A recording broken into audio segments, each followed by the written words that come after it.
Hello, Queen. There's a version of you that's been waiting. Not the version who's still apologizing for taking up space.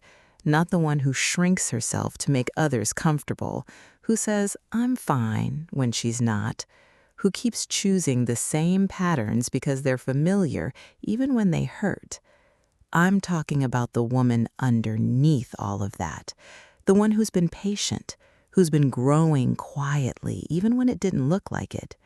Today, she steps forward. Welcome to your new era. If you're watching this, chances are something in you is already shifting. Maybe you feel it as restlessness.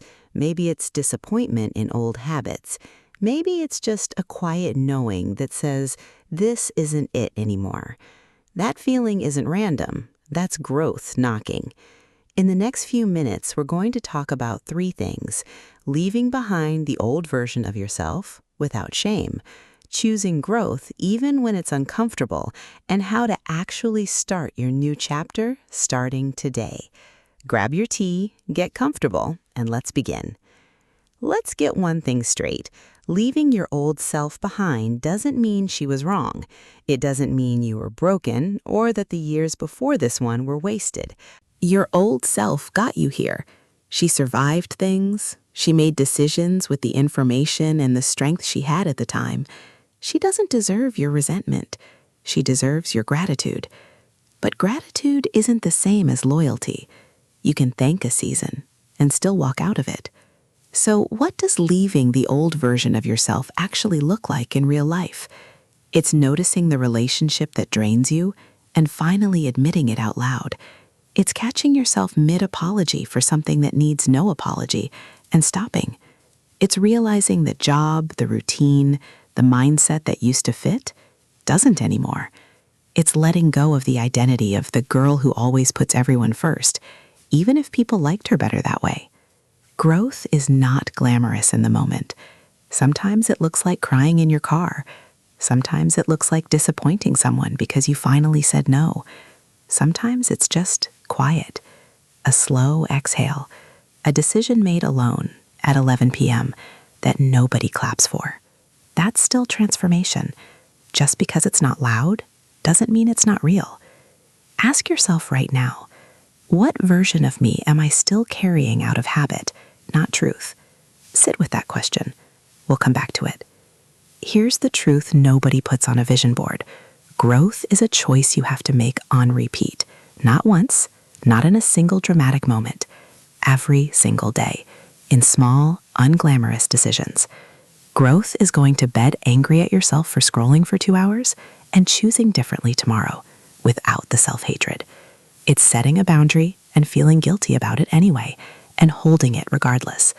It's starting the thing you're scared of before you feel ready, because ready is a myth. It's choosing discomfort now, so you're not choosing regret later. Growth is uncomfortable by design. If it felt easy, it would mean you weren't actually changing anything.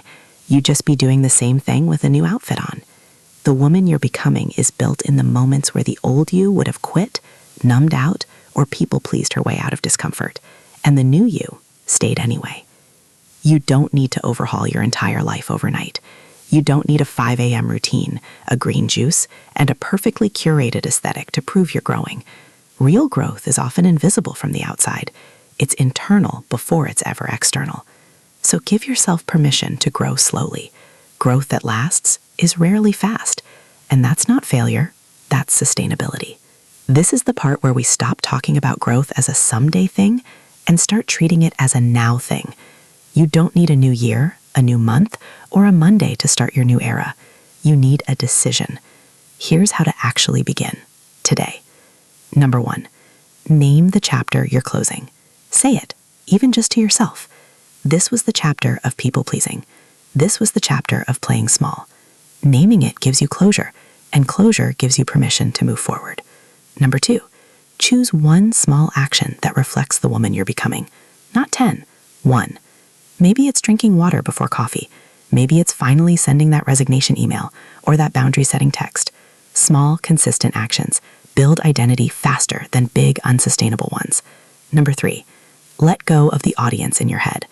You don't need everyone to understand your growth. Some people will only know the old you, and that's okay. You're not doing this for applause. You're doing this because you're tired of betraying yourself to keep others comfortable. Number 4, talk to yourself like someone you're proud of. Your inner voice is going to shape this entire era.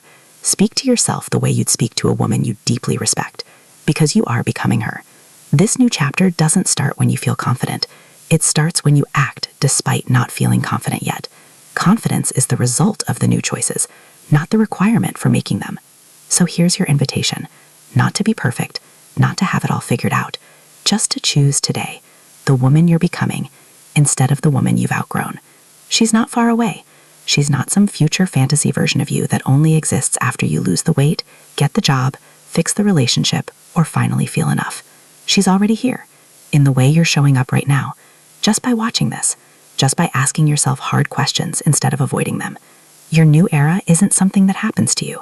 It's something you choose, one honest decision at a time. So, welcome to your new era. She's been waiting. Go meet her. If this spoke to you, let me know in the comments what's one thing you're leaving behind in this new chapter. Subscribe if you're ready to keep growing with me, because this is only the beginning. I'll see you in the next video.